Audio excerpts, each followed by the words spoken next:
Humabol ang dating magkaaway na sina Annabel Rama at Christopher Min sa mga celebrity na nagbati ngayong taon. Paano nga ba nagsimula ang kanilang away? At alamin natin ang detalye sa kanilang pagbabati. The Philippine Showbiz List presents kwento ng away ni Christopher Min at Annabel Rama noon at pagbabati ngayon. Libel case. Noong 1995 ay nagsampa ng libel case ang mag-asawang Eddie Gutierrez at Annabel Rama laban kay Christopher Min. Ang naturang kaso ay kaugnay ng isinulat noon sa Gossip Tabloid kung saan publisher dito si Christy.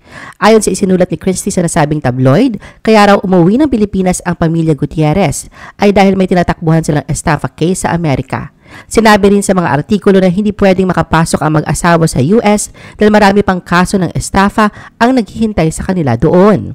Makalipas ng 13 years mula na maisampa ang kaso laban kay Christy, noong April 2008, ibinaba na ang hatol at inutusan ng Supreme Court ang entertainment columnist na magbayad ng halagang 1 million pesos bilang danyos at 6,000 pesos na multa sa mag-asawang Eddie at Annabel. Samantala, paulit-ulit na tinututulan naman ni Christy ang mga hatol na inilabas ng lower courts. Sinabi niyang wala siyang kinalaman sa artikulo na inilathala noong June 14, 1995 na tumatalakay sa isang kaso na isinampa laban kay Annabel sa US. Sinabi rin niyang ang nasabing artikulo ay hindi naman nakakasira sa subject nito. Ngunit sinabi naman ng mataas na hukuman na ang naturang artikulo na isinulat ng miyembro ng reportorial team ni Christy ay nagdulot ng mga espekulasyon. At noong niyang April 5, 2008, isinulat ni Christy sa isang column niya sa Bulgar ang estado ng relasyon niya sa pamilya ni Annabel at Eddie. Ayon dito, sa tuwing dumadalaw daw si Annabel sa The Buzz, hindi raw niya nakakalimutan na magbigay ng respeto sa ina ni Rufa Gutierrez. Kapag nakikipagbeso raw siya kay Annabel, ay hindi nito inilalapit ang pisngi sa kanya, pero hindi naman din daw ito umiiwas. Nang maging guest naman daw nila sa The Buzz si Eddie, ay nakipagbeso rin siya rito at isang mahigpit na yakap nga raw ang iginanti nito sa kanya. Subalit ayon kay Christy, batid niyang hindi nangangahulugang tapos na ang kaso na isinampal laban sa kanya ni Annabel at Eddie. Dagdag niya na wala raw problema sa kanila ni Rufa na kasama niya sa The Buzz. Noong April 6, 2008, ipinahayag ni Annabel ang kanyang nararamdaman sa The Buzz kung saan naging isa sa mga host ng programa si Christy at ang King of Talk na si Boy Abunda na nagsagawa ng interview ni Annabel. Ayon kay Annabel, masayang-masaya siya dahil umiiral daw pala ang hustisya dito sa Pilipinas. Masaya rin siya at sa wakas ay napatunayan niya sa lahat na nakabasa ng artikulo na hindi totoo ang mga sinasabi ni Christy. Ipinaliwanag din ni Annabel na kaya raw siya nagalit noon dahil pinaglaban lang daw nila ni Eddie ang kaso dahil nadamay na nga ang kanilang buong pamilya rito. Naawa nga raw siya sa mga anak ng mga bata pa noon nang inilathala ang nasabing artikulo ni Christy. Dagdag pa ni Annabel na ayos lang naman sa kanya ang constructive criticisms pero ang ayaw lang daw talaga niya ang yung mga below the belt at imbento lang. Ibinahagi rin niya na sa sobrang saya niya ay nagsindi siya ng kandila at nagpadala ng donasyon sa lahat ng simbahan na pinuntahan niya noon upang ipagdasal ang kaso. Humirit naman ng mensahe si Annabel para kay Christy at sinabing sana ay matuto at madala na ito. At sana raw kung magsusulat ito ay magdahan-dahan at huwag pabigla-bigla. Dagdag pa niyang payo rito na itigil na nito ang paglabas ng mga mapanirang pahayag na below the belt dahil kawawa nga raw ang mga ito. Maraming nga raw artistang tinitira ni Christy ang nag-text sa kanya at sinasabing tuwang-tuwa ang mga ito sa pagkapanalo niya sa kaso. Sinabi rin ni Annabel na pinapatawad na niya si Christy kahit hindi pa ito mag-sorry sa kanya. Sa last gap ng The Buzz sa parehong episode kung saan naging guest si Annabel, ay humabol si Christy ng reaksyon at tugon niya sa mensahe ng talent manager sa kanya.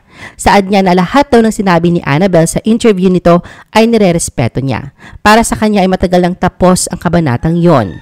Sa loob nga raw ng 13 years ay parang isang malaking punyal ito na anumang oras ay pwedeng bumagsak sa ulo niya. Inamin din niya na mayroon siyang nagawang mali dahil may taong nagalit.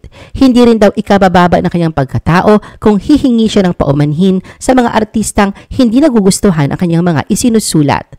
Pero siya naman daw ay isang manunulat na tapat sa kanyang propesyon at paninindigan pa rin ang mga isinusulat niya dahil yun ang kanyang prinsipyo at mayroon din siyang karapatan bilang malayang mamamahayag. Kasunod nito, sinabi naman ni Rufa kay Christy na time heals all wounds. Sumang-ayon naman siya rito. Ayon kay Rufa, naniniwala siyang lumambot na rin ang puso ng kanyang mami Annabelle kay Christy. Nakita kasi ni Rufa na nagbiruan pa ang mami niya at si Christy pagkatapos ng live interview ni Annabelle pagbaba nito sa stage ng The Buzz. Annabelle told Christy to shut up. Sa pag-aakalang tapos na ang lamat na namagitan kina Annabelle at Christy, noong June 27, 2012, tahasang sinabihan ni Annabelle si Christy na itikom ang bibig nito sa gitna ng pagtaas ng tensyon sa pagbibitiw ng anak niyang si Rufa sa showbiz-oriented talk show ng TV5 na Paparazzi. Matatanda na nag-quit si Rufa sa Paparazzi pagkatapos ng birthday celebration niya sa show noong June 23, 2012. Sa pahayag ni Rufa, sinabi niyang binastos siya sa programa dahil sa mga tanong na ibinato sa kanya ng kanyang mga kasamahan sa Bulong ng Palad segment. Sa Juicy, ang late-night entertainment show ng TV5, kung saan isa rin siya sa mga host, ipinaliwanag ni Christy kay Rufa ang dahilan sa naganap na pangyayari sa segment na yon. Binigyang diin pa ni Christy na wala umanong kabastusan sa kanilang ginawa. Nagpahayag rin si Christy na gusto na niyang mag-move on sa insidente. Tanging hangad na lang daw niya matapos marinig ang lahat ng panig ay sana lahat ay sumulong na at kalimutan na lang ang issue. Sinabi rin ni Christy na masyado daw delay ang reaksyon na ginawa ni Rufa kasi noong bumaba sila ay maayos naman daw ang pakikitungo nito sa kanya. Kaagad namang ipinagtanggol ni Annabelle ang anak na si Rufa sa naging pahayag ni Christy at sinabing hindi raw ito alam ng anak. Base sa ulat ng ABS-CBN, sinabi ni Annabelle na kahit na inabisuhan si Rufa tungkol sa naturang segment, hindi raw nito alam na mga tanong ay puro pala kabastusan. Nabasa rin niya ang isinulat ni Christy na alam daw ito ni Rufa, pero kasinungalingan daw yon. Alam daw ni Rufa na may bulong-bulungan, pero ang hindi niya akalain na ganoon pala ang mga katanungang ibinato sa kanya. Sa katunayan daw ay nagulat ang anak dito. Pinagsabihan rin ni Annabelle si Christy na manatiling tahimik na lamang kung ayaw nitong magkaroon ng part 2 sa kanilang nakaraang pag-aaway, na ang tinutukoy niya rito ay ang pagsampan nila ng libel case kay Christy noong 1995 na pinanalo nila noong 2008. Sinabihan rin ni Annabelle si Christy na wala itong alam. Binalaan pa niya ito na may hawak daw siyang tape na itinago niya sa kanilang bahay. Pero hindi niya raw ito idadamay dahil ang bumulong naman daw ng malaswa ay ang kasamahan ni Christy. Ang tinutukoy ni Annabelle ay ang co-host na Rufa at Christy na si Mr. Fu. Sa bahagi kasi ng Paparazzi, bawat co-host ni Rufa ay may itatanong tungkol sa kanyang nakaraan at ang kanyang sagot ay pipiliin mula sa tatlong dati niyang kasintahan, sina Aga Mulak, Zoren Legaspi at Robin Padilla. Ang tanong sa kanya ni Mr. Fu kung sino sa tatlo ang may pinakamalaking, pero hindi na narinig ang karugtong ng tanong dahil ibinulong lang ito ni Mr. Fu kay Rufa. Pagkatapos ng programa at paglabas niya sa studio, nagbahagi siya ng sunod-sunod na mga mensahe sa Twitter kung saan inilabas niya ang kanyang mga hinanakit hinggil sa Paparazzi. Sa nasabing tweet din, inanunsyo ni Rufa na mag-quit na siya sa show na kinumpirma naman ng ina niyang si Annabelle. Annabelle ends rift with Christy. At ngayong nalalapit na ang Pasko, tinapos na nga ni Annabelle ang matagal ng alitan nila ni Christy. Sa kanyang Facebook post ito lang December 13, 2023, ibinahagi niya ang kwentong puno ng komplikasyon kung paano sila nagkaroon ng hidwaan noon ni Christy at ang proseso kung paano sila nagkasundo ngayon. Nagpasalamat siya kay Christy matapos siyang ipagtanggol nito sa isyong hiwalayang Sara Labati at Richard Gutierrez. Sa isang recent episode ng YouTube vlog na Christopher Minute, inilahad ni Christy na normal lang para sa isang ina na ipagtanggol ang kanyang inaaping anak. Ikinuwento rin ni Annabelle kung paano sila nagkausap ng tinatawag niyang number 1 enemy na si Christy. Pagising daw niya ay marami siyang text na natanggap at mga missed calls mula sa kanyang mga kaibigan na nagsasabing may maganda daw silang nabasa sa Facebook na sinulat na number 1 niyang kalaban at pinagtanggol nga raw siya nito sa pagkakataong ito. Noong una raw ay hindi pa naniniwala si Annabelle. Baka nga raw fake news lang yon at ginagamit lang daw ang kanyang pangalan. Pina-check niya sa PR ng Gutierrez family at nakumpirma nga na totoo yon at si Christy nga raw mismo ang nagsulat nito. Kasabay nito ay inalala pa niya ang naging away nila ni Christy noong nagkaroon ng issue ang isa pa niyang anak na si Rufa. Paglalarawan pa ni Annabelle na grabe ang pag-aaway nila noon na umabot pa sa demandahan hanggang Supreme Court. Pagkatapos nga raw ng incidenting yon, ay parati na niyang iniiwasan ito dahil ayaw niya itong makita. Inamin din ni Annabelle na lumambot ang puso niya kay Christy dahil siya naman daw ang ipinagtanggol nito mula sa mga bashers.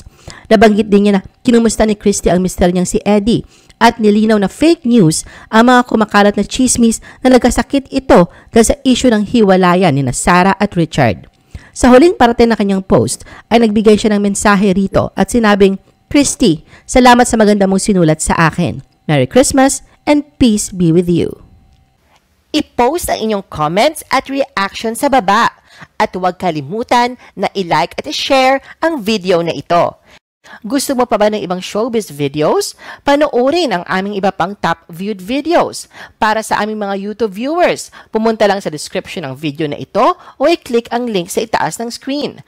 Para naman sa mga Facebook viewers, ay maaari ninyong hanapin ang mga link sa comment section ng video.